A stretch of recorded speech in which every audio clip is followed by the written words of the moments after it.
Hello, everybody. I'm Victoria Britton. I'm a journalist in London and a friend of the network. And I'm extremely honored and happy to be with you all today. So I'll just say good morning to New York and the rest of the United States. Good afternoon in the UK, although it's already dark. And ومساء الخير في فلسطين. I just want to start by reminding you 4 things. Please, can you keep yourself muted? The whole session, as you know, is being recorded. And please, can you put your questions in the chat with a large Q at the front so we catch the questions in among the comments. And the hosts would like people, if possible, to keep their cameras open. So, welcome again to this meeting with the great title of Standing Together, International Activism and Solidarity with Palestine. This is a moment when the message of the need for international solidarity is so very, very important. The meeting of this particular international group, whose own professional work is based upon ethics and empathy, has a weight of outreach carrying tremendous potential, including into the new circles which Palestine so needs. As you know, this has been the darkest of weeks, and today's reality is the normalization of extreme violence and extreme illegality. Under the shadow of a new Israeli government, which is steeped in overtly racist and poisonous attitudes to Palestine.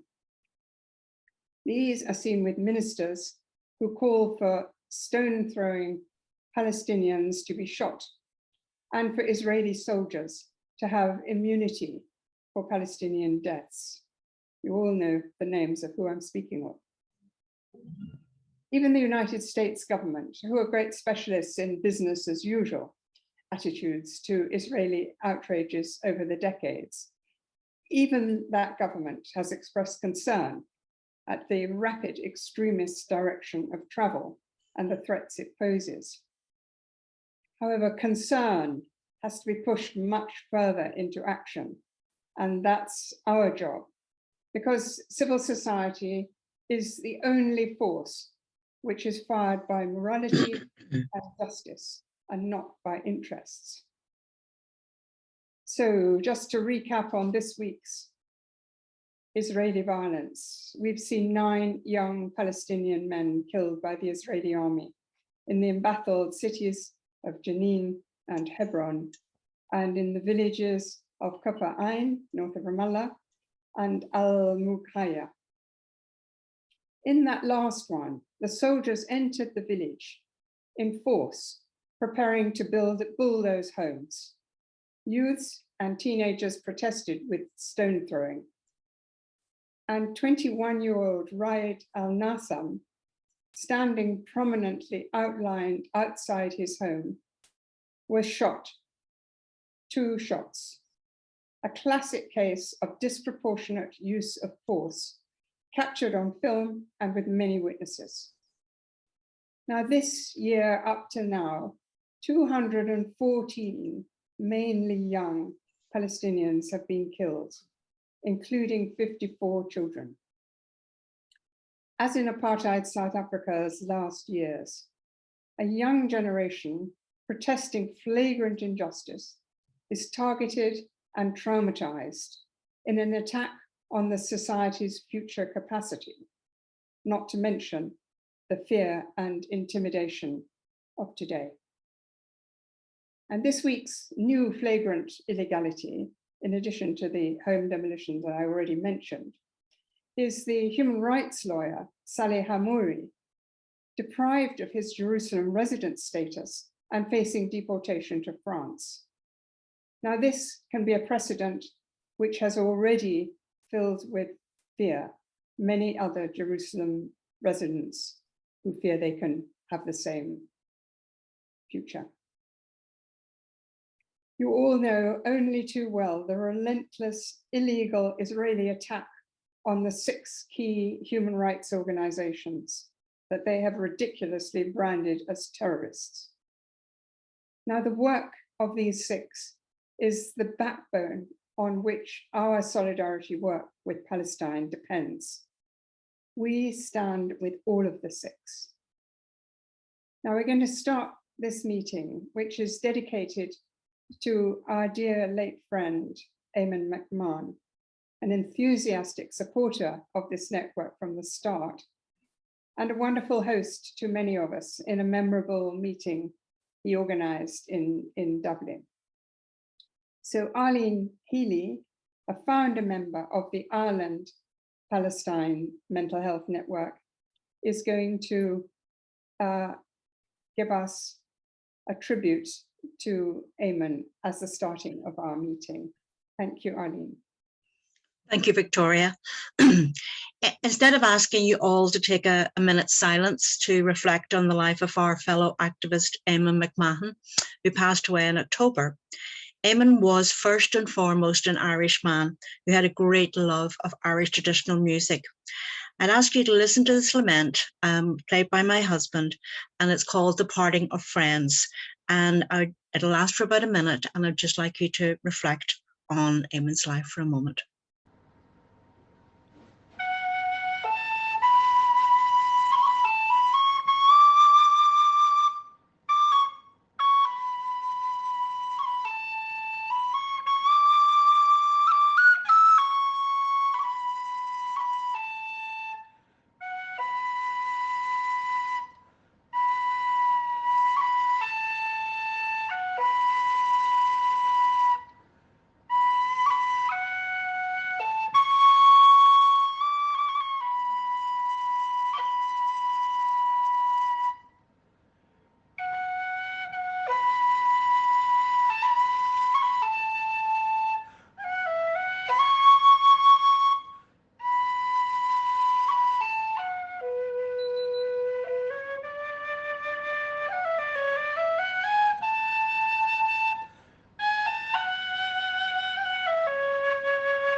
On behalf of the Irish Palestinian Mental Health Network, who helped me prepare this today, I'd like to thank the UK network and Café Palestine for giving us this opportunity to celebrate the life of our colleague and our friend, Eamon. Although he was not with us long, this impetus and his spirit continue to inspire us in the group, and we miss him terribly. If it was not for him, none of the Irish network would be here today, as it would not be in existence. It was Eamon who brought us together in May 2020. He was very keen and indeed driven to form an Irish group along the lines of the UK group. And we should also thank the UK group for their help and support to the Irish group developing. On reflections, I wonder, as I write this now, I wonder sometimes if Eamon's sense of urgency came from a sense of knowing that he would not be with us for long. Although he did not enjoy good health, that never stopped him. And he continued to be very involved, and he made his very last trip to the other side of the world to see his 2 children. And after the trip, he was admitted to hospital immediately. And even after that, he still continued to communicate with all of us via WhatsApp until this was no longer possible, as he was terminally ill. After this, he only spoke with his family and closest colleagues and comrades, planning what he wanted said at his funeral. Not in a morbid way, but in an Eamon way, never missing any opportunity to speak out about his passion for Palestine. The message that he wanted to convey on the day of his funeral was that we all had to work harder for Palestine. In a typical Eamon way, the funeral overran and they almost missed their slot at the cemetery, but it all worked out okay. All the work to form the Irish group happened during COVID, and some of us, most definitely me, learned how to use Zoom, and unfortunately not screen sharing, as I wasn't going to do that today, but maybe I should have. and we supported each other during this difficult time. Most of us had never met before, but we all knew Eamon. In many ways, he was our guide and our taskmaster, helping us to write our mission statement, our founding statement, holding us to very high standards. Today, it's a strong group, albeit a small group, but we have big plans. We continue to meet regularly, and we managed to run a workshop which more than 100 people attended, and we now have developed a website. We continue to be very passionate advocates on behalf of the people of Palestine. One of our founding members is just making her way back from a visit to Palestine, and 2 of our members just recently returned from a fact-finding trip organised by the UK group. Excuse me. Many of you have not had the privilege of knowing Eamon, so I'd just like to share a little bit about him. I had known Eamon for more than 40 years, and my personal life is a parallel journey alongside Eamon, and our paths intersect along the way at many intervals, particularly during the past few years. We both trained as social workers in the 80s, both worked in family and childcare, and Eamon was well known then as a union man, even in those early days.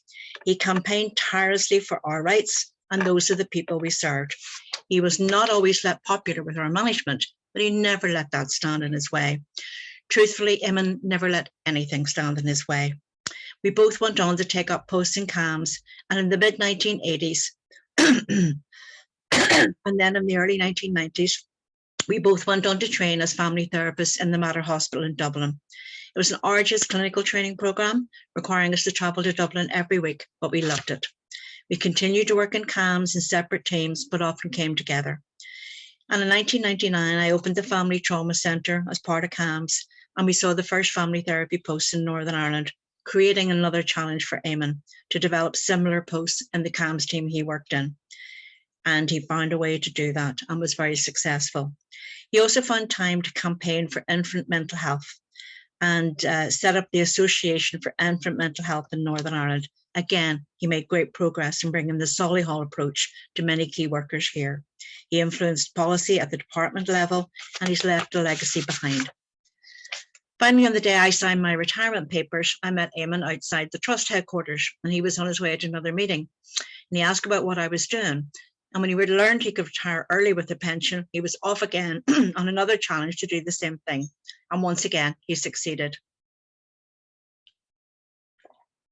When Eamon retired, he devoted all of his free time to campaigning, and I'll return to this.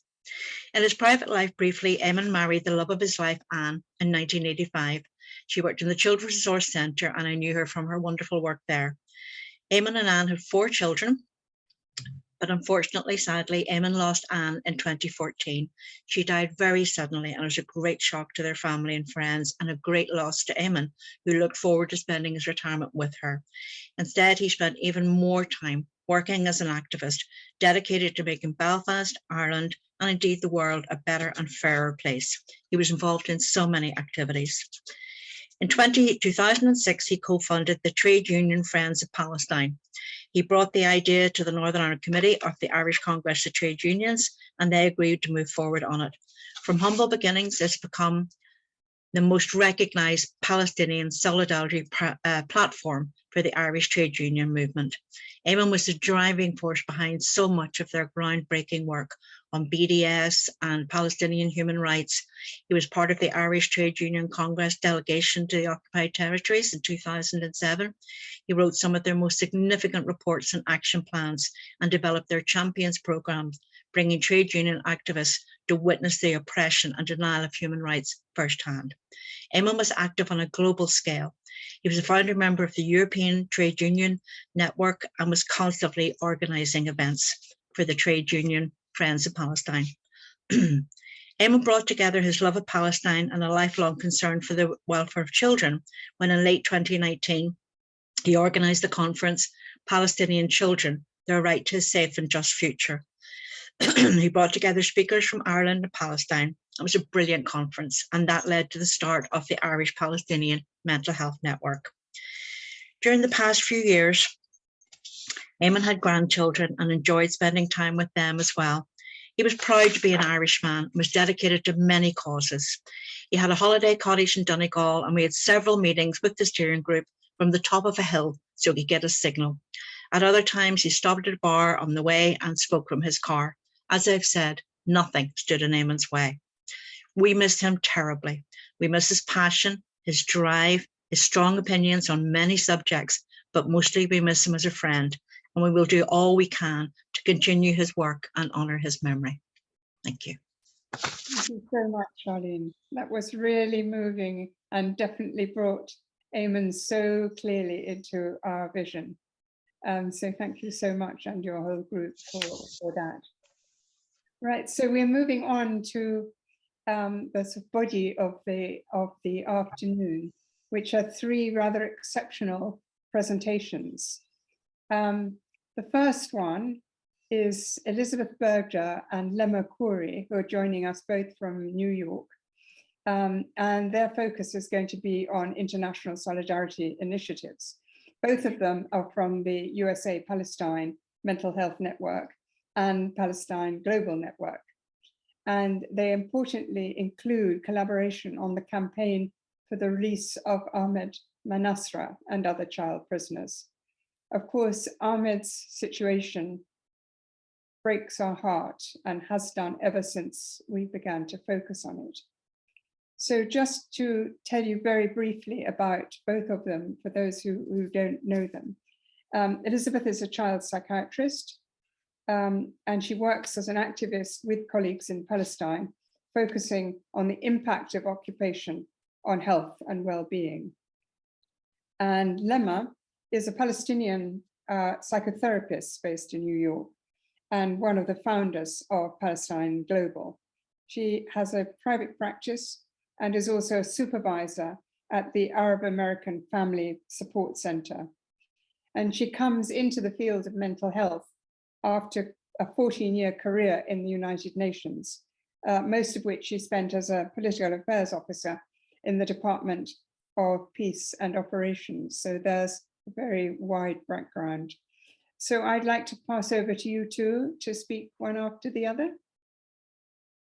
Thank you. Thank you very much. It's an honor to be here to celebrate the life of Eamon McMahon, a dear comrade in the international Palestine Solidarity Movement, the mental health networks. Remembering Eamon and his commitment to children, to justice, and to Palestine, I'd like to share some of the history of the USA Mental Health Network, which reflects our teamwork as part of that movement. In 2016, with leadership from colleagues in Palestine and logistical support from the UK Palestine Mental Health Network, our all-volunteer USA network was launched by a steering committee consisting of Rebecca Fadel, Christine Schmidt, and myself. We developed a website and initiated a series of educational and advocacy projects on behalf of Palestine from the perspective of mental well-being, linking social justice to the ideals of our professionalism. We see mental health in Palestine as a window into the struggle of the Palestinian people for justice, and we see the Palestinian struggle as a window into this global struggle. We invited into an advisory council many friends in Palestine who'd been working with us on mental health projects for some time, as well as other colleagues living elsewhere. In addition, we began to build a team of outreach representatives in North America to give presentations and bring news about Palestine to their own communities. Our website is upgraded in real time with breaking news carried also on social media. We celebrate the many publications and presentations of our colleagues through periodic mailouts. We've been thrilled to see other mental health networks emerge over time. Palestine Global, called PAL Global, in 2019, and new solidarity networks in Ireland, France, and South Africa. Members of the steering committees of each of these networks meet monthly online. As the International Mental Health Network system has continued to grow, we continuously aim to understand, think, and act together in unity. In our work, we're dependent upon the ultimate guidance of thought leaders at PAL Global. I'd like to emphasize that this is a vigorous mutual exchange among a group of real people, grappling with questions like what to strategize, how to strategize, what's going to work here in this local situation, and how can we measure our effectiveness? Moving from a reactive to a planful position is a key goal as we become more deeply acquainted and committed to one another, both organizationally and, importantly, personally, as unique human beings. In concert with this group practice, the USA Network has sponsored delegations of mental health workers to Palestine to meet with our colleagues there. We've sponsored a film series in the USA. We produce scholarly papers. We've approached 100 national mental health organizations with the Do No Harm letter, asking the organizational leadership to open an ethics-based discussion of Palestine within its membership. The letter highlights the request emerging from Palestinian civil society to refrain from all travel to Israel that implicitly supports the policies of the Israeli government. The USA Network is perhaps most well known for its Don't Go campaigns, first in response to the International Association for Relational Psychoanalysis and Psychotherapy, or IARP, which in 2017 announced that it would hold its 2019 annual conference in Israel. Our USA Advisory Council member, Dr. Sameh Jaber, in Palestine, and the USA Steering Committee immediately sent a request to IARP to reconsider this location. Uproar within IARP itself evolved, as did robust international written support from the UK network, the Palestinian Union of Psychologists and Social Workers, a group of Palestinian mental health clinicians who are currently citizens of Israel, and many others. Soon, the 2018 annual IARP meeting took place in New York City. The USA Network rented a hall in the same hotel, held a free teach-in panel on Palestine, featuring Dr. Lama Khoury, one of today's speakers, and hosted 150 guests, including members of the IARP leadership. IARP, in turn, had alerted not only the New York City Police Department, but the U.S. Department of Homeland Security to gather at the hotel in force. Although IARP refused to relocate its 2019 international conference, the campaign received considerable international attention. The USA Network has persisted in our Don't Go approach, sending letters to organizations and individuals planning to travel to mental health events in Israel. The USA Network has come to the defense of individual mental health workers who've been under fire for expressing solidarity with Palestine through writing letters on their behalf and publishing accounts of these silencing attempts. We are proud that the infamous Zionist website organization Canary Mission has taken note of this in its own distorted way, of course, and that members of our USA Steering Committee have received death threats. At the moment, the USA Network has been highly involved with global efforts to release the 20-year-old Palestinian youth Ahmed Manasra from Israeli prison. In October of 2015, the then 13-year-old Ahmed was involved in violent events in Jerusalem, leading an angry crowd to fracture his skull. He recovered from surgery for this, handcuffed by Israeli forces to his hospital bed. Videos display interrogators shouting, insulting, threatening, and intimidating the frantic child, although it was later acknowledged by the Israeli court that Ahmed Manasra had not injured anyone. He has been continuously imprisoned from then until now, with much time spent in solitary confinement. His current stay in solitary confinement began in November 2021 and was recently extended despite numerous hearings, appeals, and legal reviews. Approximately 2 years ago, Ahmed Manasra began to show signs of deteriorating mental health. A psychiatrist acting on behalf of a humanitarian NGO was permitted to examine him in October 2021, determining that immediate release to his family was mandatory. Meanwhile, for some time, the Palestinian social legal scholar, Dr. Nadra Shalhoub-Kevorkian, had been providing support to Ahmed's parents and his psychosocial and legal team. In response to the prisoner's deteriorating mental health, Dr. Shalhoub-Kevorkian in early 2022 approached the Palestine Global Mental Health Network, where she serves on its steering committee, requesting a collective intervention. A working group of Palestinian activist clinicians and PAL Global then initiated an online public petition demanding Ahmed Manasser's release, which now has nearly 500,000 signatures. Dialogue suggested that network psychiatrists write a medical letter to the court addressing Ahmed's clinical condition and demanding his immediate release. Ahmed Manasser's legal team presented him and his parents with the medical letter and obtained consent to make it public. We stress the need for signed consent to underscore our solidarity, not only on behalf of Ahmed as a symbolic, politicized abstraction, but to him as an actual person whose privacy and agency are respected. The medical letter was released in an online webinar in June of this year.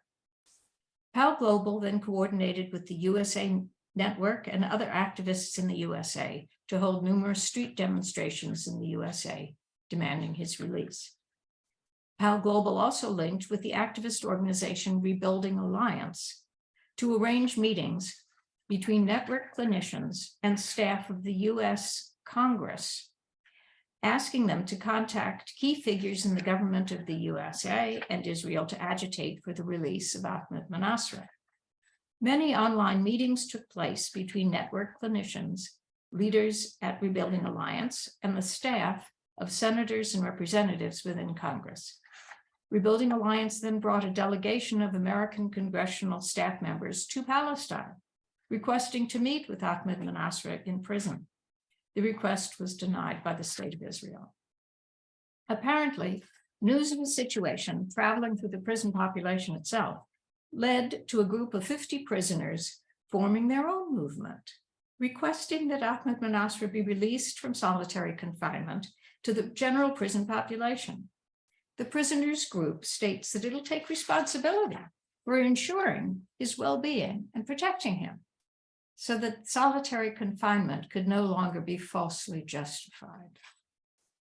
The case of Ahmed Manasser speaks to the devastating injustice of the Israeli prison system and its pervasive violations of human rights and human decency. The use of solitary confinement and the assault on children stand out as two particularly odious features of the Israeli system as a weapon of state terror. The case of Ahmed Manasser also illuminates the power of collective action, both among mental health workers in Palestine with their international supporters and among the youth's fellow prisoners. Social activation on behalf of one person thus generates relationships with enduring value as platforms for emancipatory, psychological, professional, and political growth. We see here the valuable role that local activism and global mobilization can play in raising the awareness of the ordeals of incarcerated children in Israeli prisons, in reframing mental health issues as questions of social justice, and in supporting Palestinian well-being.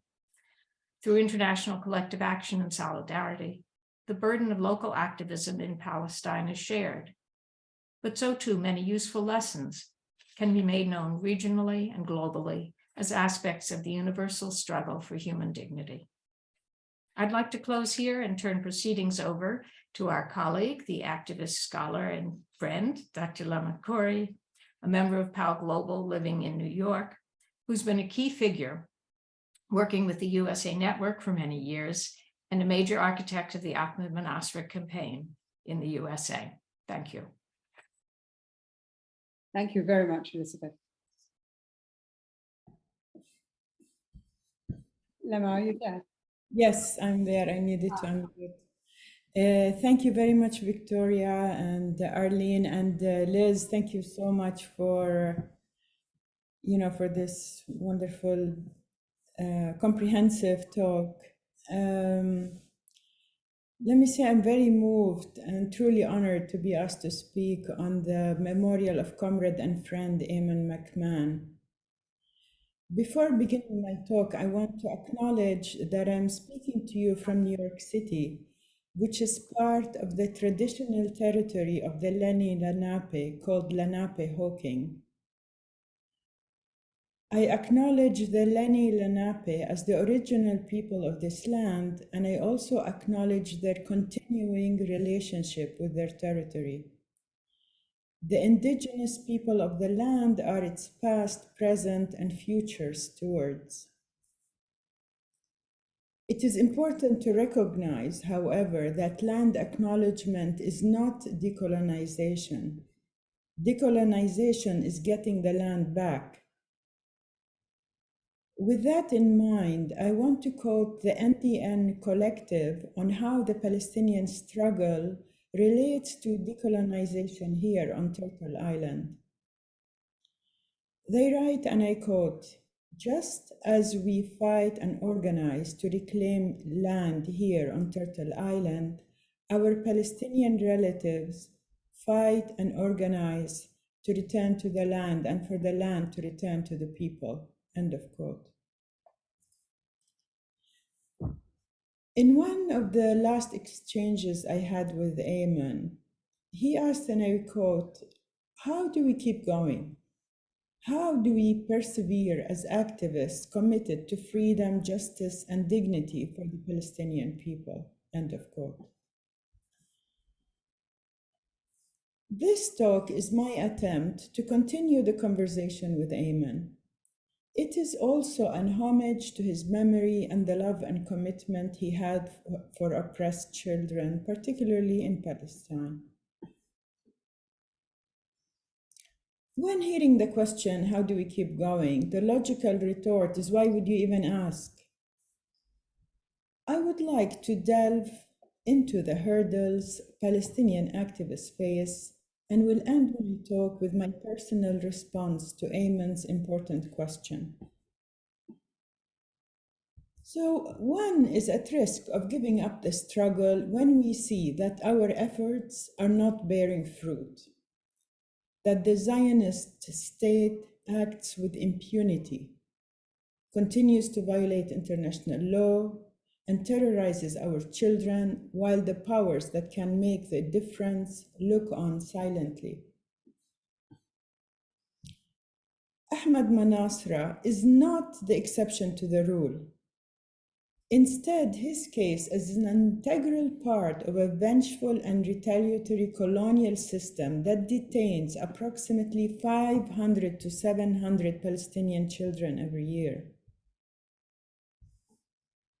The Israeli Zionist state knows what it is doing, and this is really worth repeating. The Israeli Zionist state knows what it is doing.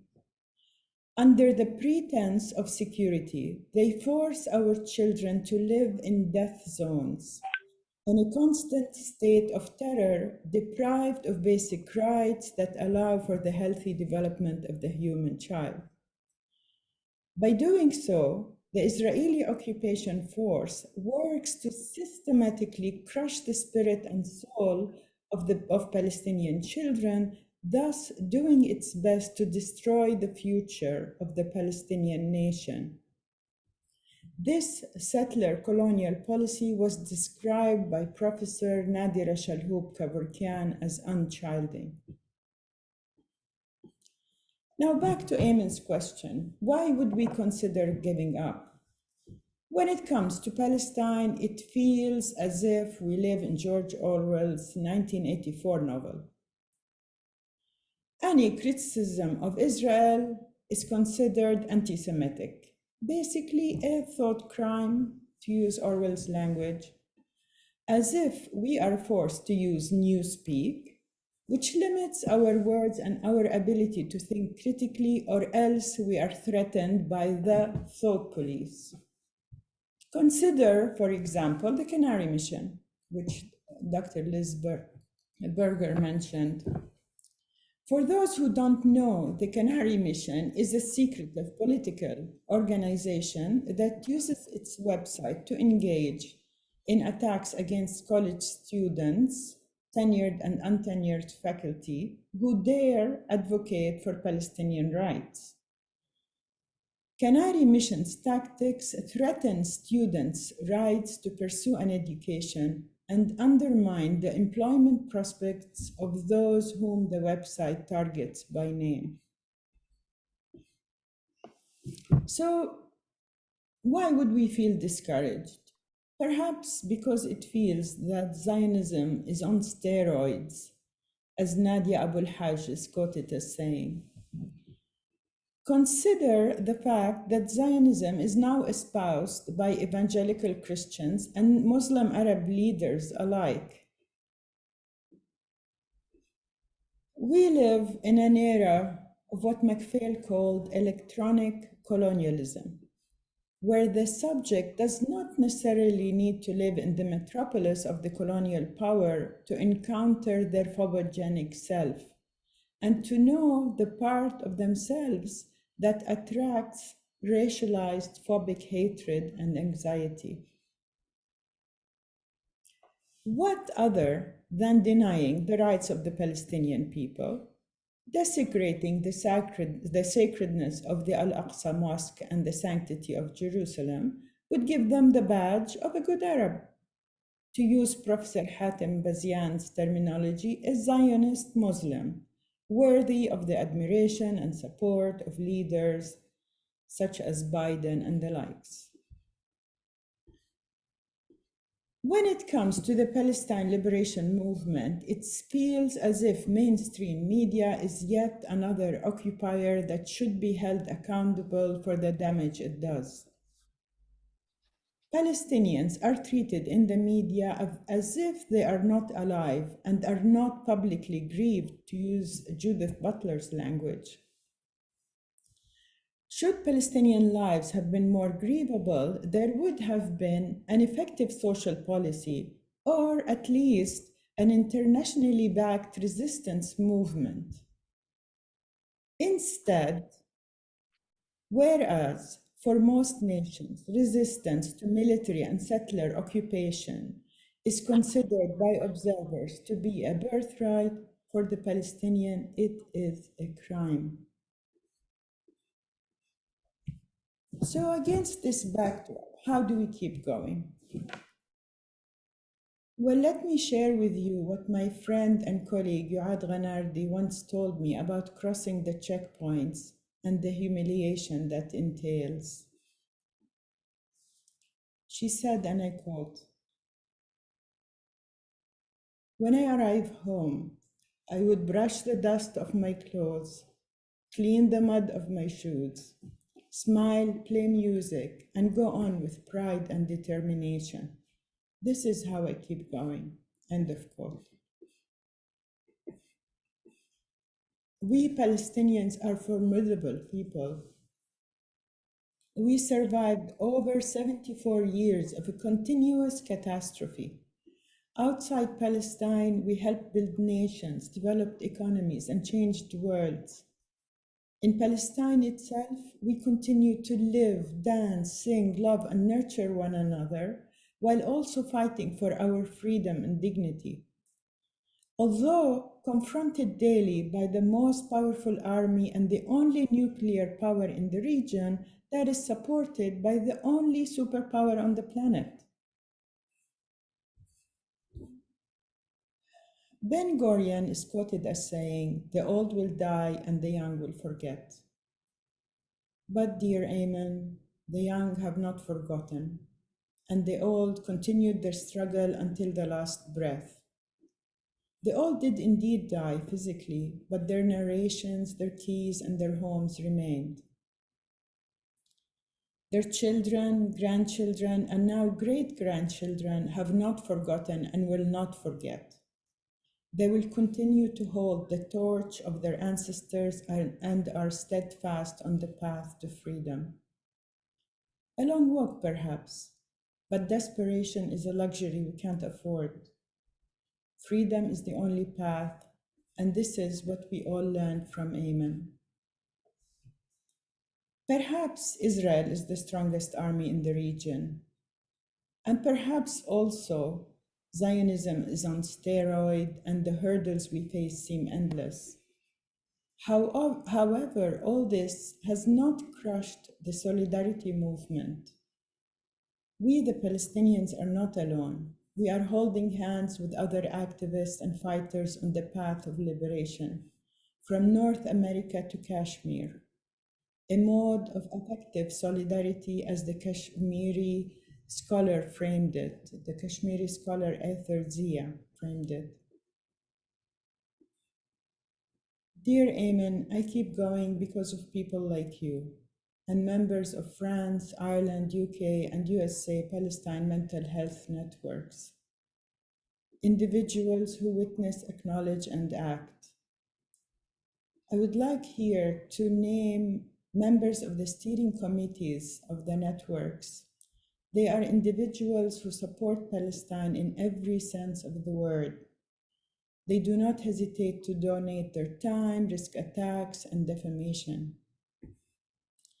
I will mention a few here alphabetically by first name, but there are many other members who work behind the scenes. Anya Hutchinson, Arlene Healy, Brooke Maddox, Carmel O'Hara, Christiane Van Duren, Christine Schmidt, David Harold, Eliana Pinto, Elizabeth Berger, Graham Lane, Guy Shannon, Gwen Daniels, Mary Jennings, Martin Kemp, Muhammad Mukhemer, Mira Matar, Rebecca Fadel, Rose Bell, and Teresa Bailey. Let me end this talk with a quote from Mahmoud Darwish. I will say it in Arabic and then in English. على هذه الأرض ما يستحق الحياة. على هذه الأرض سيدة الأرض.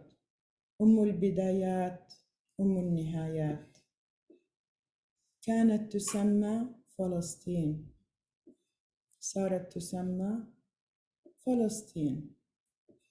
سيدتي أستحق لأنك سيدتي أستحق الحياة.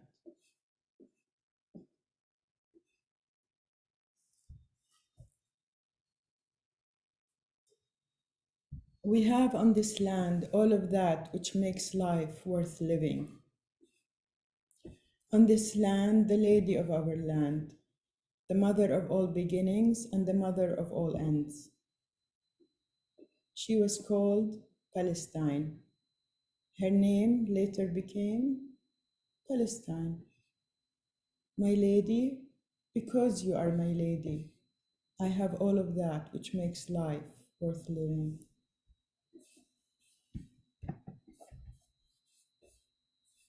Lema, thank you so much. That was so moving and so perfect. I can see various people clapping in the background, which you can't see, but trust me, they are. It was really, really wonderful. We look forward to lots of questions as we get towards the end. So we now move on to our next section, which is our very own Gwyn. And she's talking from Oxford today. And she's picking up what's already been mentioned, the question of the instrumentalization of anti-Semitism to silence Palestinian activism. This is a huge issue in Britain today. And I look forward very much to your remarks, Gwen. Thank you so much, Victoria. And I just want to say how I still feel so profoundly moved by your words, Lema, and by yours, Liz, and I'm still feeling the impact of what you've been saying. But I think it does illustrate for me how we take courage from each other, because hearing you, when I think about pushing back against accusations of anti-Semitism, how we fight that outrageous distortion of human values that it involves. You give me so much hope and courage. Now, Victoria has already alluded to what incredibly dark times we are in for Palestine. And Palestinians are under the cosh of the most supremacist, racist government in Israel's history, when even previous supporters in the US are perhaps beginning to get a little queasy about what they have unleashed and what they are supporting. So with all of this, what do we find being urged onto the United Nations, but a concerted attempt for it to develop the IHRA definition of anti-Semitism? Now, we might not be surprised at this, but I think it's just worth reflecting that just when racism, which has always been at the heart of the Zionist colonial project, and what now that it is proudly, overtly proclaimed by Israeli politicians, it will contravene the definition for any of us to name this and call it out. So we do indeed live in a parallel universe between what is happening and what is being given permission to speak about. And another example of this parallel universe is that in the UK Parliament, 2 debates in recent years have been held about anti-Semitism. One was in 2018 during the Gaza Great March of Return, when young protesters were being mowed down by Israeli guns, and one in 2021, while Israeli bombs were still raining down on the citizens of Gaza. On both of these occasions, special condemnation was reserved for those who protested, but not one word said about this crucial background. And those who did make the link were accused of being apologists for terror, violence, or whatever. Now, I just want us to hang on to what a parallel world that shows between those who have the power to condemn those who protest and the need for those who protest to keep standing up for social justice. I'm not going to say a lot about the IHRA definition, which even its progenitor, Kenneth Stern, has distanced himself from. But as Jamie Viner recently wrote, and there's a link to his article in the chat, it is at once comic and depressing to witness distinguished specialists finally weighing the definitions, every syllable and clause, as if it were a biblical text, when, he says, it's actually porridge. But the extreme vagueness of this porridgey definition is precisely its point. By stating that a speech act may or may not be anti-Semitic depending on context, means that those with the power to do so are in the position to decide. And despite the disclaimers made by its advocates, it has been and continues to be used to define Palestinian, to silence Palestinian and pro-Palestinian voices. Ramzi Baroud, in fact, pinpoints this when he says that Israel always manages to bring the focus back to itself by evoking its victimhood, even as it escalates its oppression. And he says that somehow those who oppose the oppression have to cleanse themselves of the possibility that they could be anti-Semitic before they are given permission to articulate their narrative. Now, I want to just look at a few details, mostly in the UK, about how this works, and to think about how we take the courage to push back against it, which is what we indeed do and must do. So, of course, we've seen it most powerfully within the Labour Party in Britain, where the failure eventually on the part of even those who wanted to challenge it, to challenge the intent behind the accusations, left it virtually impotent to speak out about the question of Palestine. Now, of course, the Labour Party has been effectively neutralized and is compliant. Those messianic voices for the IHRA definition have moved on to higher education, with devastating consequences, particularly for young Palestinian academics. The bullying is quite extraordinary.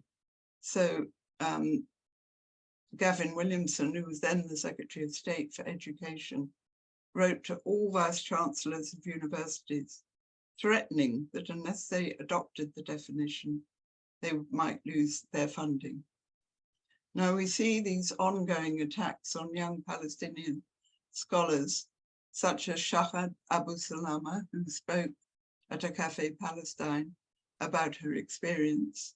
The attacks on her are still ongoing because she has the courage to combine academic research with activism. She has been made to pay a terrible price.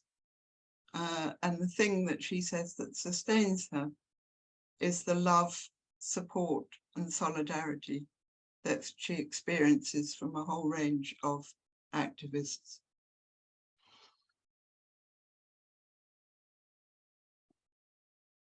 And again, we're in a reciprocal process, because I think that the courage and steadfastness of people like Shahad gives us who support her the courage to keep doing it. And that, I think, is a benign circle for activism that we have to keep bearing in mind. I just want to give one example from my own experience. This was in my professional organization. I posted in 2020 a notice about a Cafe Palestine and added some reflections about colonization and the similarities between Black Lives Matter and Palestine. Somebody on the group did not like the discussion that followed and took it upon herself to send the transcript to Lord Mann, who is the government special advisor on anti-Semitism.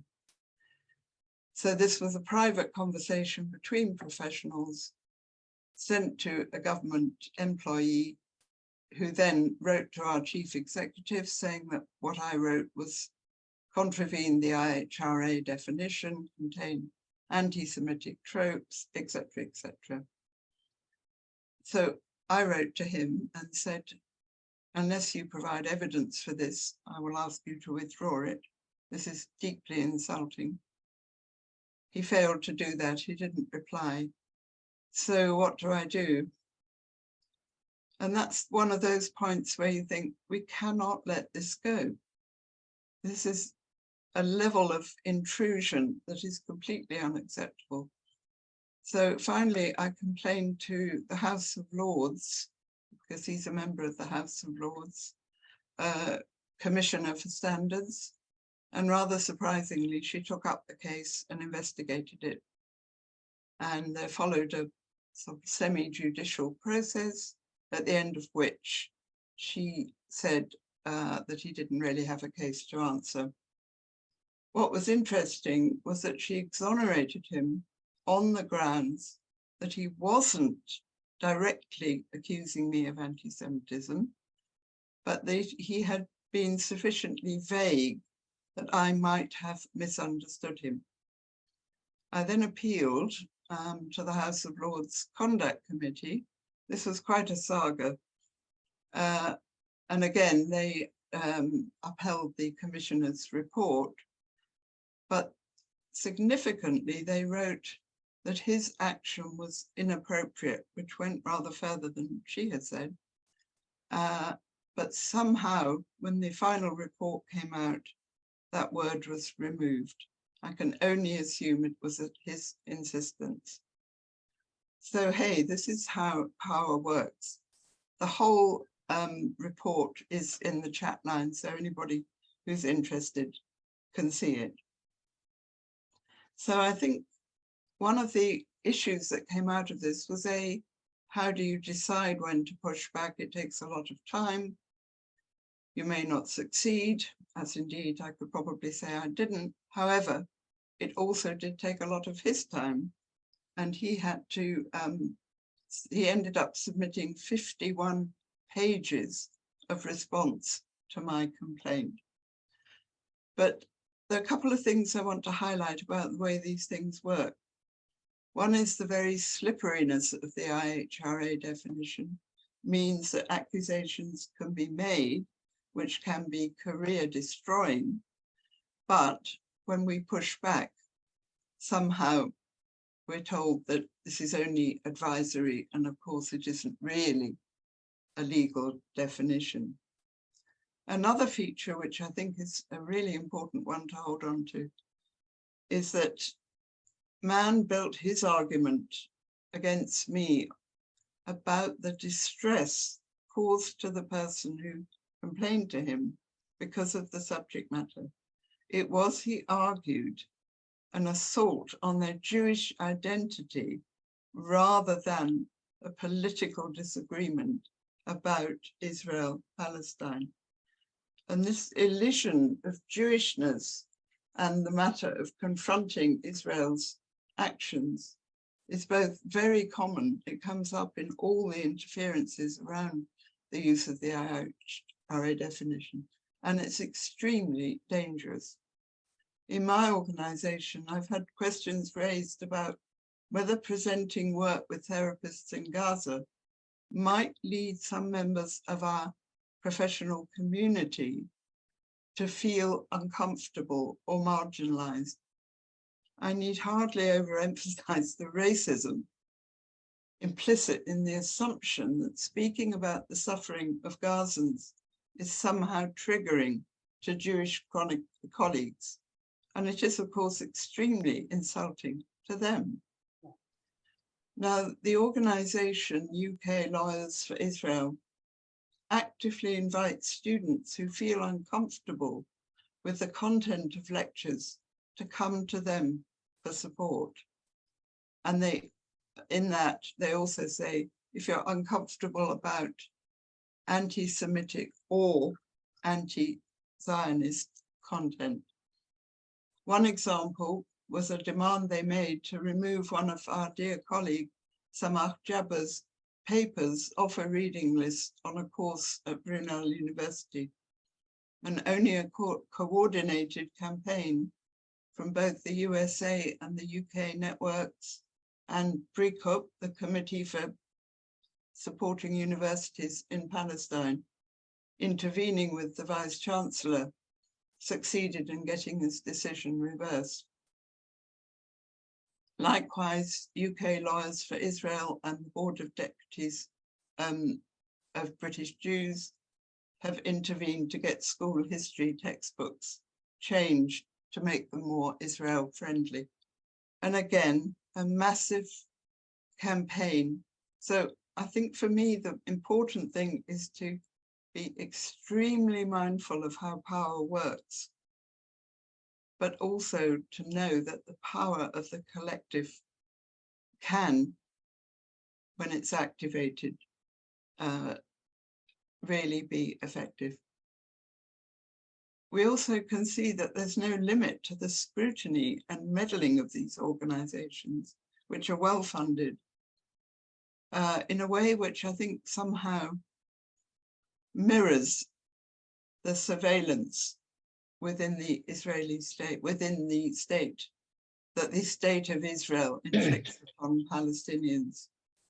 So the intrusion into the intimate relations within professional organizations, within universities, is somehow a replication of the intrusion into the daily lives of Palestinians. I feel that we must... Hi, that's 15 minutes. Oh, okay, thank you. Okay, I just finally want to say something about the abhorrence and the dangers of anti-Semitism itself. Theodor Herzl, the founder of Zionism, predicted memorably, the anti-Semites will be among our best friends. We must couple anti-Semitism from its association, deliberate association with Palestine liberation and place it much more clearly with those who support Israel, the Donald Trumps, the Christian evangelists, and the Viktor Orbáns. And these are the people that Israel is happy to consort with, illustrating that its concern is not at all for the safety of diaspora Jews, but with the maintenance of its colonial expansionist project. Thank you. Thank you so much, Gwen. That was incredibly powerful. I love you for your tenacity. I think it's very, very encouraging to all of us that just carrying on is what you have to do. So we move on to our last presentation, which is by Guy Shannon from London and Issa Rabadi, who's speaking from Jerusalem. Guy is a social worker and a therapist based here and a founder member of the Palestine UK social work network with his colleagues both in the UK and Issa and other social work colleagues in Palestine. And Guy is also a member of the steering group of the UK Palestine Mental Health Work Network. So I'd like to ask you, Guy, to start the presentation, joint presentation. Thank you very much, Victoria. Thank you. And I'd like to start by adding my tribute to Eamon. And I was introduced via email to Eamon in early 2019 by Martin Kemp of the UK Palestine Mental Health Network. And Eamon was hoping, we were both hoping that I would be able to visit Ireland, to visit Dublin and Belfast to speak with social workers there about the Palestine UK Social Work Network. And sadly, it didn't happen. This was in 2019. We couldn't make it that year, and then COVID got in the way. But I was fortunate enough to meet Eamon in June of 2019. It's just by coincidence. I was at the annual general meeting of the British Association of Social Workers in June, and Eamon contacted me, not knowing I was in Belfast. This annual general meeting took place in Belfast, and we were able to meet at a trade union Friends of Palestine fundraising event in a pub in Belfast the weekend I was there. I'm going to end this presentation. I'm going to say the first bit. I'm going to invite Issa in, and then I'm going to finish off. And at the end of the presentation, I'm going to refer to a new developing international social workers group, which I'm sure will have Irish social workers as part of that group. And I'm delighted to be presenting and here with Arlene and others here today. And so I believe that Eamon will always be at the heart of whatever develops in that international social workers group. I'd like to thank Liz and Lemma for your very moving words, and also to pay tribute to Gwyn. I fully agree with the word tenacious, and to pay tribute to Gwyn's very strong pushback about what happened to her. I'm pleased and honoured to be presenting with Issa Rabadi, social work colleague in Palestine, part of the Palestine UK Social Work Network, as is Rayed Amira, who's also present, and it might be that Rayed says a few words alongside Issa. All our social work activism here in the UK from 2011 onwards, since we formed what we call the Palestine UK Social Work Network, has been prompted by, connected with, in collaboration with, supported by Issa and his colleagues, his social work colleagues in Palestine. And in fact, what we're going to present on today, part of it will be about how we are collaborating in our activism together. In response to very worrying developments in the British Association of Social Workers, which includes them endorsing the IHRA definition. But I'll come back to that in a moment. Just to say a little about the development of the Palestine UK Social Work Network, which started when 4 social workers from the UK, all members of the British Association of Social Workers, including myself, and 2 others who were here in the meeting, Rupert Franklin and Sarah Sturge, with our colleague David Harrop, visited Palestine in late 2011 and met with social workers all across the West Bank and Jerusalem, including Issa in Jerusalem and Rayed Amira in Bethlehem. we've made wonderful connections then, which led to the development of the Palestine UK Social Work Network. And we've been standing together as social workers in UK and Palestine ever since. And to give some concrete examples of that include ISA, we had a conference in London of the Palestine UK Social Work Network at the Amnesty International headquarters, as it happens, and ISA was one of our keynote speakers. Another keynote speaker was Manuel Hassassian, who was then the Palestine ambassador here in London. And when Manuel spoke, he announced that next year the next conference of the Palestine UK Social Work Network was going to take place in Jerusalem. He just decided that and announced that. And I was sitting on the platform next to Manuel, chairing the panel, and I was rather alarmed to hear that the next conference was going to be in Jerusalem. Issa Rabadi was also sat with Manuel. Issa didn't appear to be alarmed. He simply welcomed the idea and arranged the conference. So in 2014, Issa and Riyad Arar from Hebron, all in the Palestinian Union of Social Workers and Psychologists, arranged a 2-day conference, the first day in Jerusalem, the second day in Bethlehem. So that's just examples of how we've collaborated and stood together as social workers in Palestine and in the UK. But I now want to focus on much more recently, some very worrying developments taking place in the British Association of Social Workers since last year, which we are responding to, trying to push back, trying to emulate what Gwyn has done, in terms of what Gwyn's own individual actions.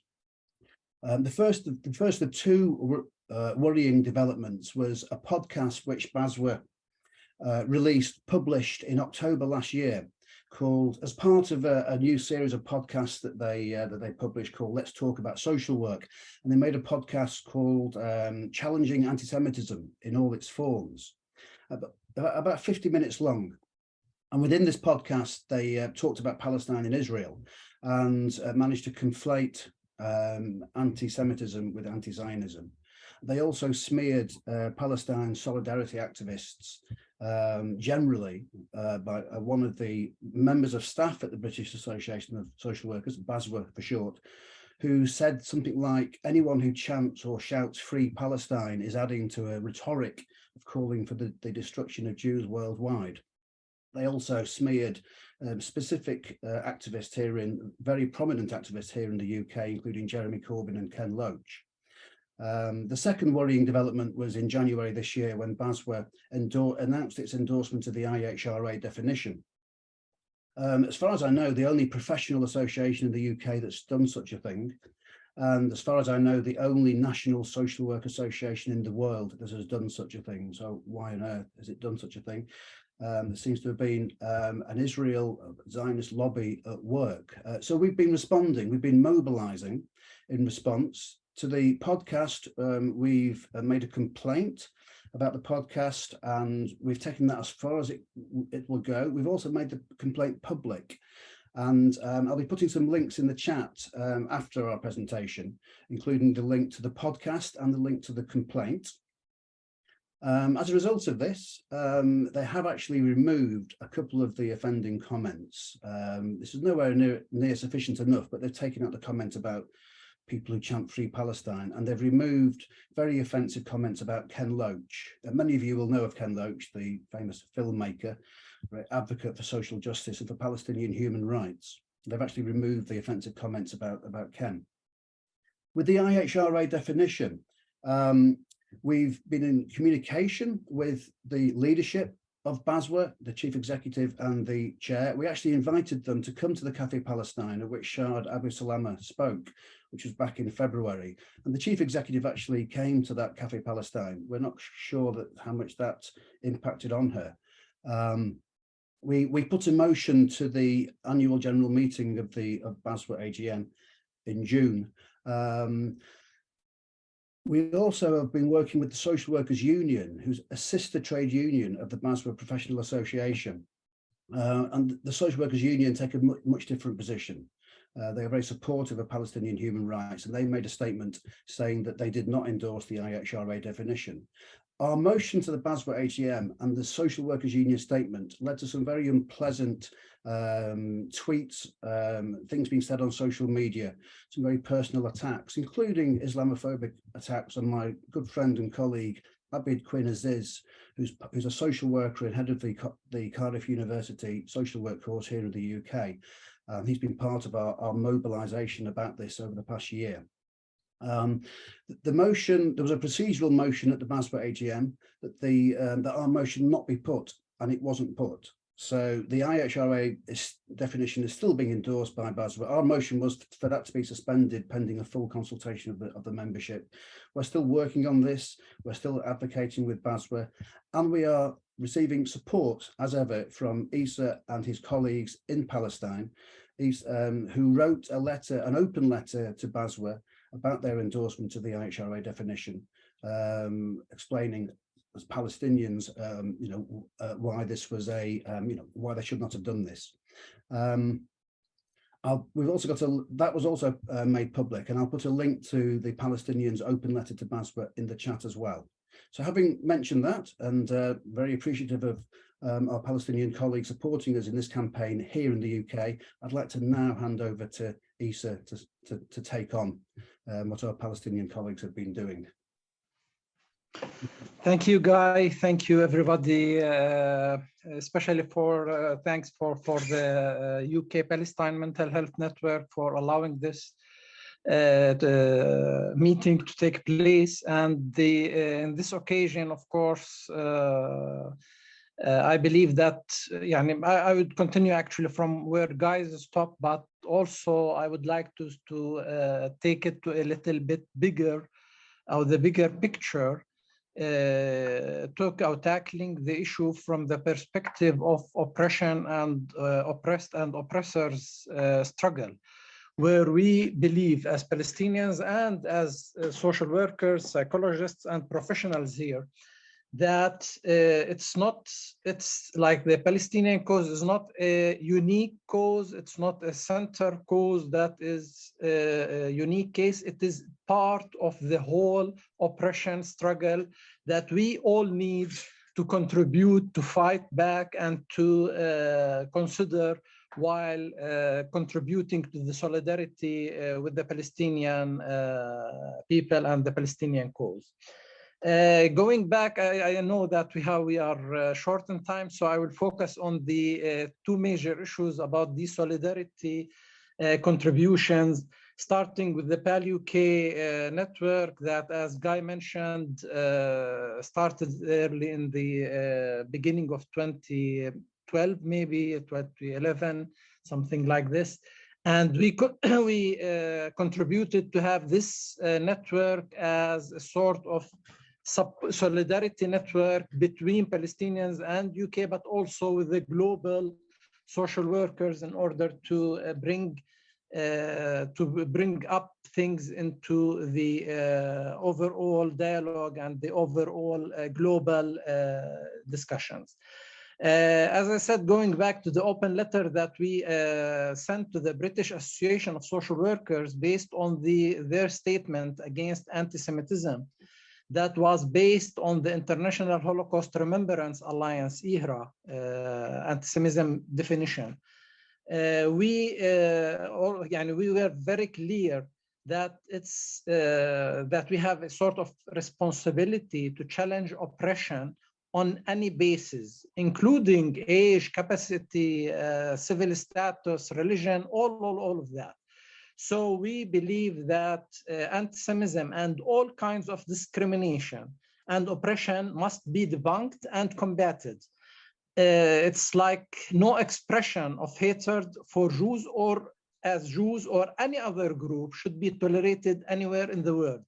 So it is not about a cause of a religious struggle, let's say, or whatever. It's actually against oppression from our side, and to have oppression condemned and combat by all means, not without any discrimination, without any double standards, positions, and so on. This letter was sent, as I said, to Baswa, and we never received any response from their side. This also is a sort of sign of the neglection that we as oppressed communities are suffering when it comes to complaints or protest against any move or any step that is taken by any other international body. The problem here was not alone with the Baswa. We faced the same problem with the IFSO, the International Federation of Social Workers. And to make long story short, in 2018, after the Israeli aggression against Gaza, the IFSO, based on the solidarity and the support that we got from the whole international social worker communities, condemned the silence and the neglection of the Israeli Social Workers Union of the aggression.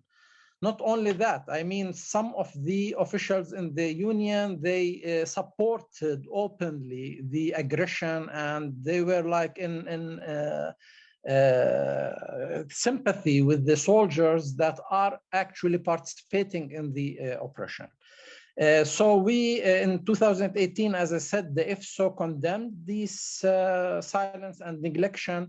And in 2022, without any change actually in that position of the union, the IFSO just canceled that condemned and addressed the Palestinian Union and the Palestinian social workers and psychologists to open dialogue with the Israeli Union.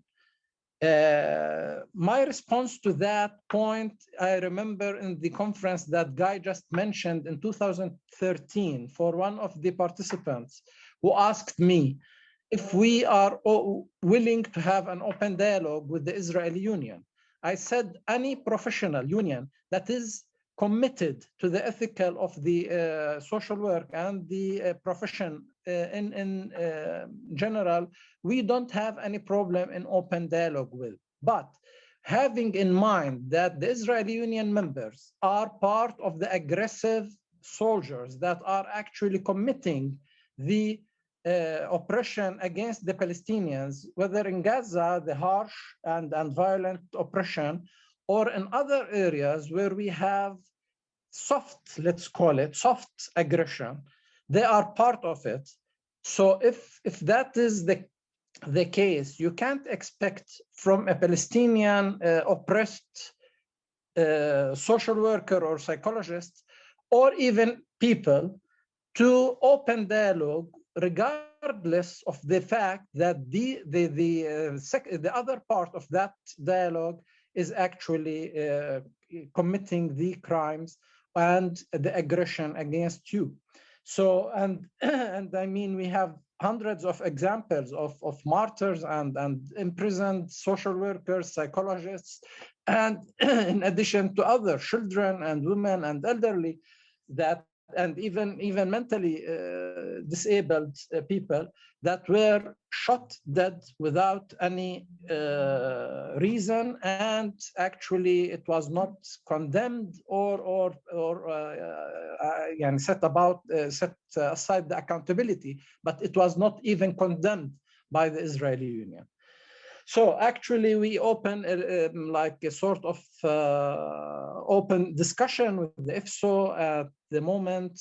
My colleague Raed, he was like the key person in these discussions because he's also like the representing person in the International Federation and the Asian Federation and so on. So he was more involved in these dialogues. But as I said, to make long story short, the IFSO was really passive in this response. They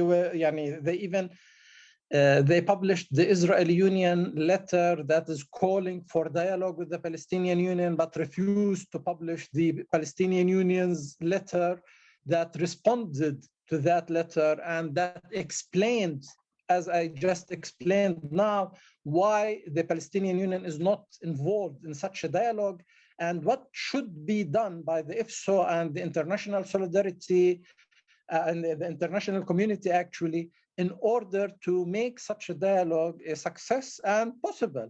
Yani it's worthless to spend like all that time into worthless dialogue. If you are really willing to do something, you should understand that this dialogue should lead to a sort of mutual understanding, to a sort of mutual accepting, and of course to recognize the rights of every single community and people and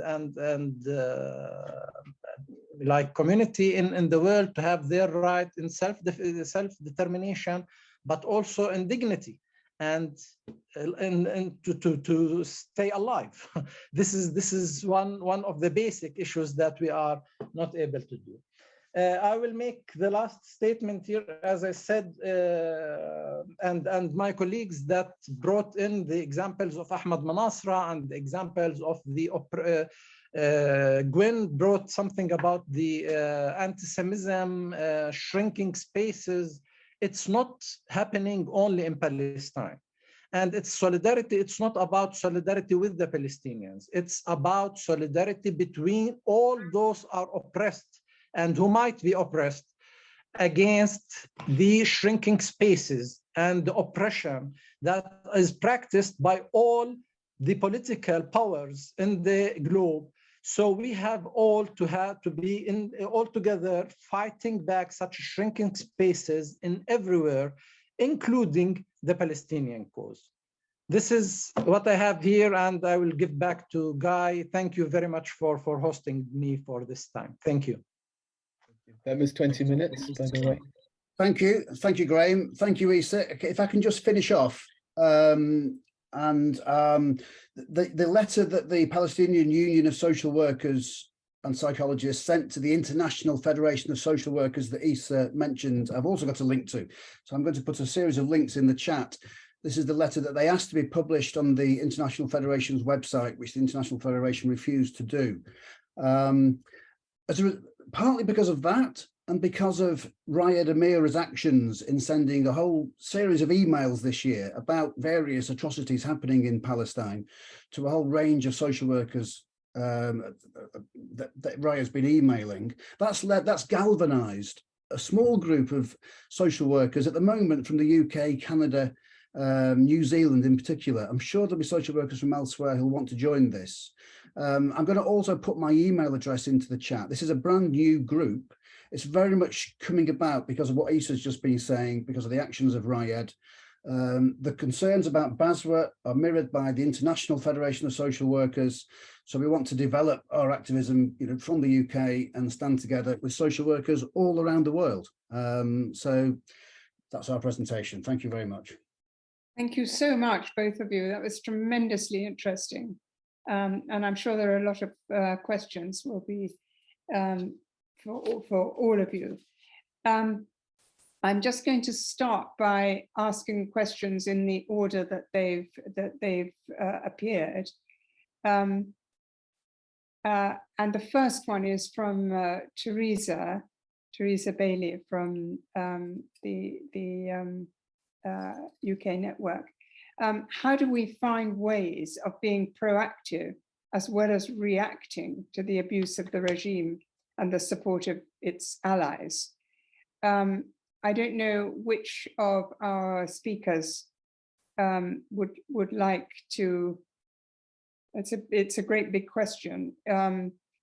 Who would like to respond fairly briefly to that, because we've got a lot of questions. Guy, you would like to? I'll just say one thing, because I was going to say it in our presentation and I forgot because I realized we were out of time, but it's about being more proactive than what it's just one thought, one action that we've done as social workers here, because we've been responding to Basra. I'm just going to share my screen to show a letter that we sent to the Basra magazine Professional Social Work, which is more proactive on our part than just responding to these worrying developments by Basra. And this is it. Is that now being shared? I think so. So this was a letter signed by 40 plus BASWA members. You can see my cursor around here. This is the magazine, Professional Social Work magazine, July, August this year, and saying that BASWA cannot be neutral in the face of apartheid against Palestine. It was their choice to put inverted commas around apartheid. I don't know why they wanted to do that. But BASWA were very strong about South African apartheid in the 1970s, about the South African Association of Social Workers, who were suspended from or expelled from the International Federation. There was a move to bring them back into the International Federation in the 1970s, and BASWA stood against that while apartheid system was in place in South Africa. So we believe that BASWA should be acting in the same way about Israeli apartheid now. So we've called on BASWA to stand in solidarity with the Palestinian people and to stand in opposition to Israeli apartheid. So I guess that's one example of us trying to be more proactive than just our responses to what BASWA have been doing. Thank you very much for that, Guy. Well, I think I would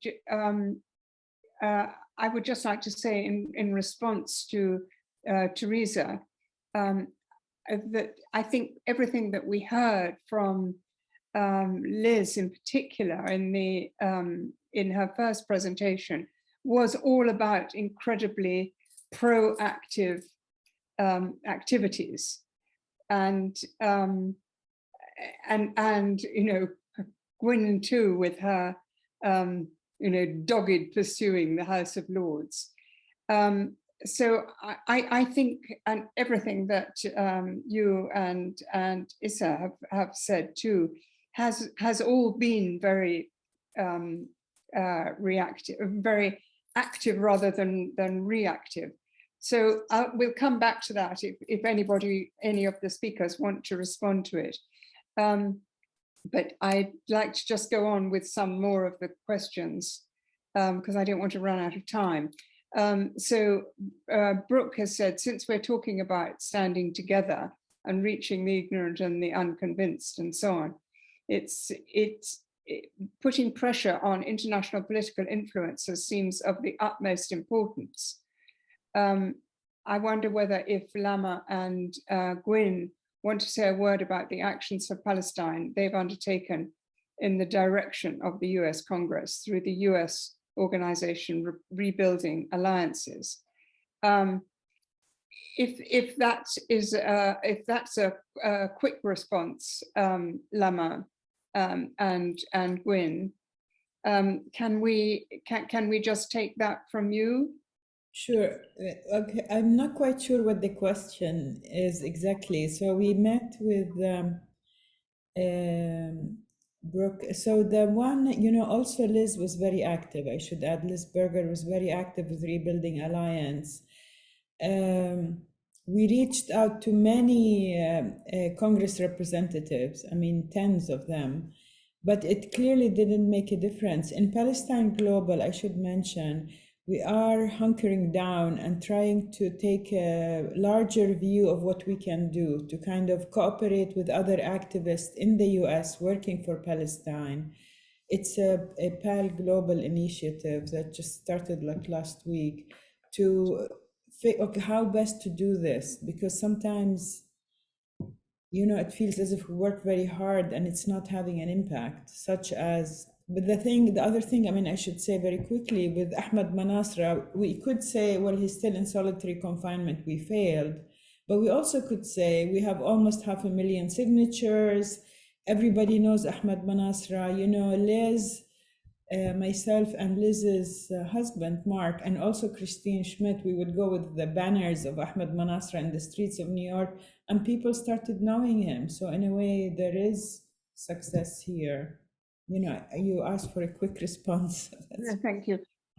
Gwyn, do you want to make a brief response? I know you've got another question which we can come to. Yeah, I would just like to say a couple of things, but also to emphasize the fact that Liz has been extremely dominant in doing many of these briefings. I think there always is a question of spreading out messages, raising awareness, and the kind of illusion that you can directly affect those people who have power. What I was struck about with the Congress briefings was many of the representatives were extremely pro-Zionist and right-wing in many, many ways, but they would often have staffers who were not quite like that. So you did feel that by reaching the teams, you might be having a different dialogue, even though you were not directly influencing those with power. And the other thing was that the briefings that were most successful seemed to be the ones where constituents were involved. And almost invariably, the constituents were Jewish and very angry, really angry about how their values were disregarded by those representatives who blindly supported Israel. So I guess, as Lama said, we're always in the position of trying to gauge, you know, spreading influence widely, getting things known, and how we think that has an effect. And having an effect takes a very long time, and we can't always know how it does. Yeah, I think I'd like just to say briefly on that. Yes, it takes a very long time. And one of the things that I always bear in mind from the anti-apartheid days was when the change came so quickly, we were astounded to find that there were all sorts of people in the House of Commons and the House of Lords who acted as though they had been totally opposed to apartheid all the time, because you know, the wind had just completely gone out of their sails and they wanted to be on the winning side. So, you know, never feel that these setbacks are not having an effect. They are having an effect. They're always having an effect. But I want to take up another question that actually Gwyn has asked, and I wanted to ask it in a slightly different way, referring to what Issa said about the flawed position of Israeli social workers and his reference to worthless dialogue. I wanted to ask him, is some Israeli social workers who are beginning to want to have a dialogue?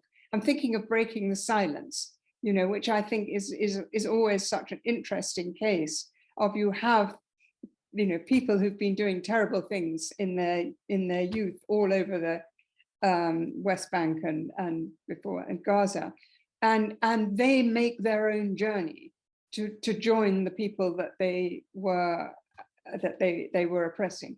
Is there some Issa and Riot? Is there some idea of any of that? And Gwyn is also asking, you know, what could be the conditions for collaboration between Palestinians and dissident Israelis, whether she only means that in the social work. I'm asking that in the social work context. So could we just hear back from either Raed or Issa? Yeah, maybe Raed, I'm afraid he lost his connection, so I have to step in again, sorry. Okay. Thank you for the question and for the opportunity to open this. The problem here that we are not looking for the dialogue for the sake of the dialogue. If the dialogue is not capable to bring just and peace into the cooperation between the social workers, the professionals, and so on, and is not based on the ethics of the profession, it's worthless. That's what I meant by worthless. We don't have any problem with those that are actually contributing to the struggle against the oppression, whether they are Israelis or not. This is what the issue that should be concerned of. The problem now that most of the pressure, let's say, is to do a dialogue. So the dialogue is the overall goal of the this pressure. It's not about what. It's not about the conditions. And as I said from the beginning, the condition is that the Israeli Union, for example, if they want to collaborate, there is no problem if they are committed to the ethics of the profession. If they condemn if the aggression, if they refuse that their members be part of the army that is oppressing the Palestinians.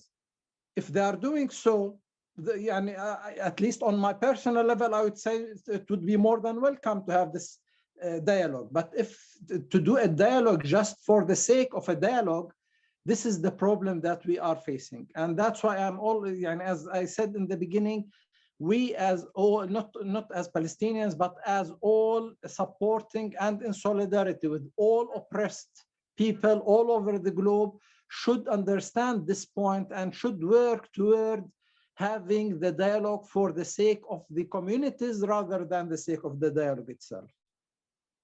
Thank you very much for that.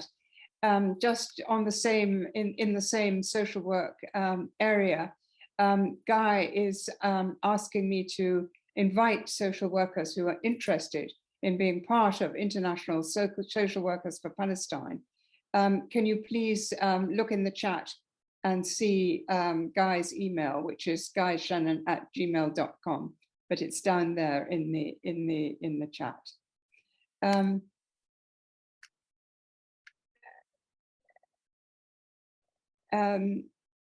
There are a lot of very, very interesting comments, which I'm sure will be available to read in the recorded thing. So I think I won't try and update you on all of this. But I think that, you know, everybody's given such fantastic. Oh, recording is back again. Victoria, I think Martin had his hand raised. I've just seen his. So I was then going to say, Martin would like to make a comment. So could you unmute yourself, Martin? Hi there. I'm sorry about pressing the wrong buttons when I'm trying to do different things. I just wanted to say that it's been really interesting to hear reflections on the work of the activities of the networks that are taking place. A slightly different focus for this cafe. When getting involved in the Palestinian issue at all, you're immediately confronted by the well, if you had any illusions about the objective nature of Western politics or the Western media or whatever, you're immediately sort of disillusioned by encountering the realities of the situation in Palestine. In the same way, I think when you start becoming active within the sort of professional field, you get a stronger grasp of what the culture of our professional organizations is like in ways that you would never really have thought about necessarily previously.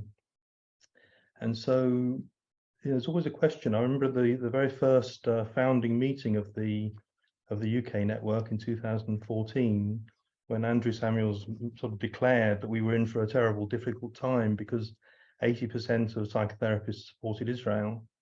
And I was already very dubious about that, having participated in various meetings and so forth. And really my ongoing impression is that we represent the vast, not necessarily in the clarity of our thinking and the depth of our understanding and knowledge, but that we represent the mass of ordinary people in our professions who know that there's something seriously wrong with what's happening in Palestine, and that these voices are not represented and need to be.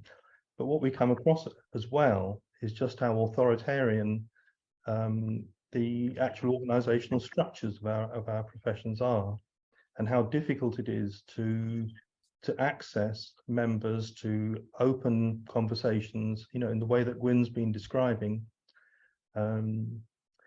So the other just thought is that we've just moved out of the real sort of COVID pandemic lockdown scenario in which we were very much constricted to working online, and that we made some good use of that, I think, through the Café Palestines and other ways in which we have sort of strengthened, I think, our networking and our solidarity with people in Palestine and people in other in the USA and France and so forth and Ireland.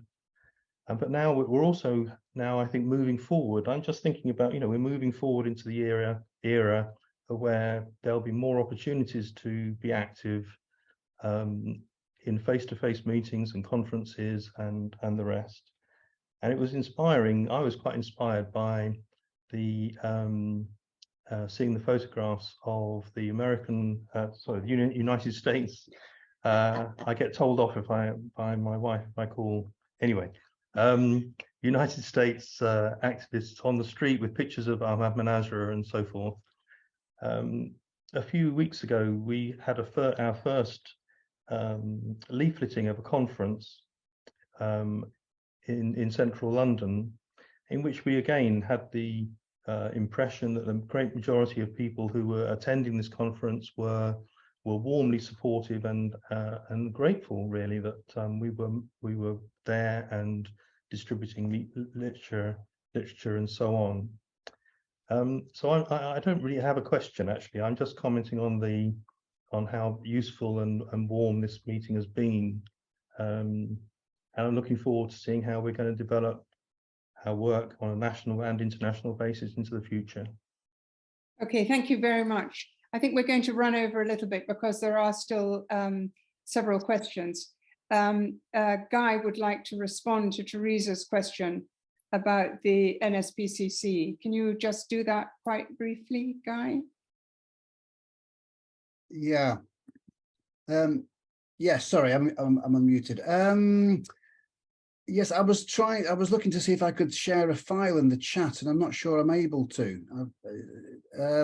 Because the NSPCC, many of you will know of it. It's a very old and venerable British social welfare organisation who take lots of money from JCB, who sell their bulldozers to Israel, where they demolish Palestinian homes. So we've been part of adding to a campaign to ask to try and stop this from happening, a campaign to influence the NSPCC. We did have contact with the NSPCC and they listened to us, they had a meeting with us, but in the end they've just said we're carrying on taking money. So I think that the overall update is that they are continuing to take money from JCB. But what I wanted to say in particular was the campaign continues, and there's some very creative ideas coming from the people involved in this campaign. And this coming Tuesday, there's a bit of an action taking place where people are going to be sending an imaginary letter, a letter to the NSPCC from an imaginary child, an imaginary Palestinian child, because children can send letters to the NSPCC as if they're writing to Santa Claus before Christmas, and the NSPCC will forward their letters to Santa Claus, the children think, and then I don't quite know, I wasn't aware of this, but I don't know if the children then get presents from the NSPCC. So Sharon and her colleagues, who are continuing this campaign, have put together this wonderful letter from a Palestinian child about what's happening to them in Palestine. And so we're going to send it. People who want to do this are going to send these letters, this one letter to the NSPCC on Tuesday. And I've got an email from Sharon Green. I've just copied it into a Word document, and the letter is in a Word document to send to the NSPCC. The email includes email addresses to send it to. I can't work out how to save the file into the chat, but people, I'll be very happy if anyone here wants to email me. That's the only way I can think of doing it. And I can just I'll forward Sharon's email onto my Mental Health Network steering group colleagues. It's just a wonderful creative action. It's a brilliant letter. And there's going to be quite a lot being sent to the NSPCC on Tuesday. So the campaign continues, Thank you very much. If I could just follow up on that, we could also put that letter on the website along with the other JCB material, so people will be able to find it there. Excellent. So all these new things are coming up. I just want to very quickly recommend a book to you. When Lemma was speaking, this book came into my mind. It's a new book. I don't know if you can see it. Otherwise, I'll put it in the chat afterwards. It's called "Tolerance is a Wasteland," and it won a prize in the Palestine Book Awards this year. Written by a professor of English literature, actually, Palestinian American, and I think the subtitle "Palestine and the Culture of Denial" is a very useful way of talking to people about things. So I would just recommend that book, and later on I'll put it in the chat. Also, if there are any doctors here who haven't already signed the letter on Ahmed Manasra, could you please email Gwyn on Daniel Gwyn, as all one word, at gmail.com. And then I'd like to ask Gwyn just to say a few points about the various things that came up that are kind of in her area of expertise. So Gwyn, could you just say one or two things before we close? Well, I just had a couple of thoughts, and I think I was particularly inspired by the description Liz gave of all the activities on the part of the USA network, and what Guy and Issa have spoken about. And it made me wonder, we get constant messages on social media or from the different platforms about the atrocities that are committed against Palestinians. And we need that. That is essential. But I wondered whether there's any way in which we could chronicle all the activities that come from the resistance that we've heard about today, which perhaps don't get highlighted enough, and maybe could give people courage to keep going and stop them from feeling hopeless when they hear about all the terrible things that are going on. And I just wondered whether anybody had any responses to that, whether that's something we could it's develop. a really good idea. And I think there was at least one response in the chat to your story about the ridiculous John Mann. And I think, and the person was thanking you for telling it, because it's so telling about how power thinks it can get away with everything, but actually they don't. So maybe if you could write that in the way that you spoke it, I think it would be a very powerful kind of cheering document for people.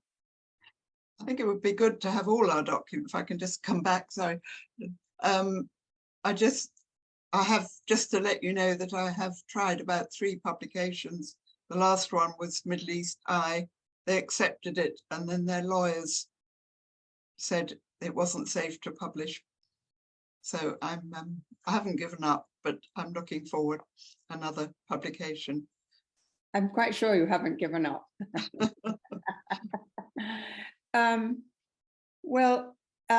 Somebody else has very brilliantly come up with, don't forget to watch the film Faha, which is on Netflix. And apparently you can give a good review to it to balance the smears that are being put on. I've actually watched it, and I think anyone who hasn't, it's definitely most excellent spending of your time.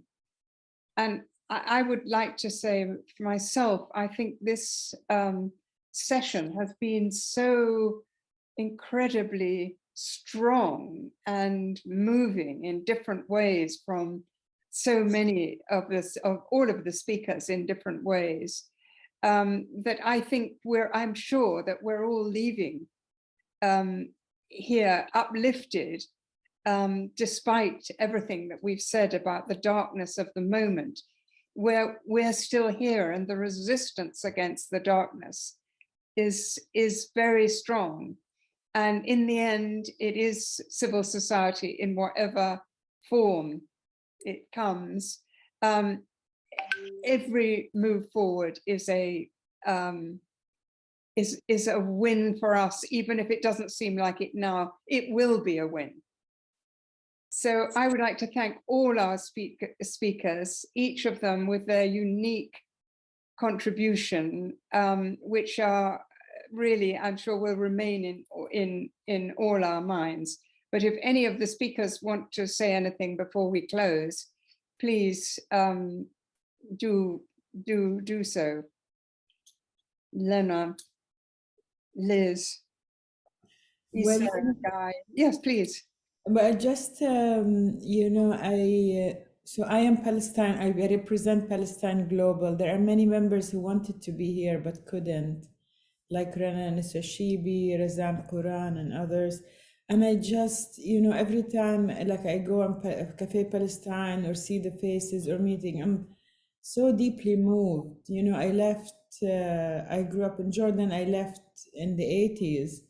And we couldn't even say Palestine. And look at us now to have this. It's just, I'm so moved, you know, by this. Well, all of them will be able to watch the recording of it. So that will be inspiring for them too. So congratulations. The chat is full of congratulations and also full of happiness that Eamon has had this very special afternoon devoted to him, and that everybody who knew him, met him, remains more inspired now as a result of this initiative. So thank you everybody so much for coming. And next time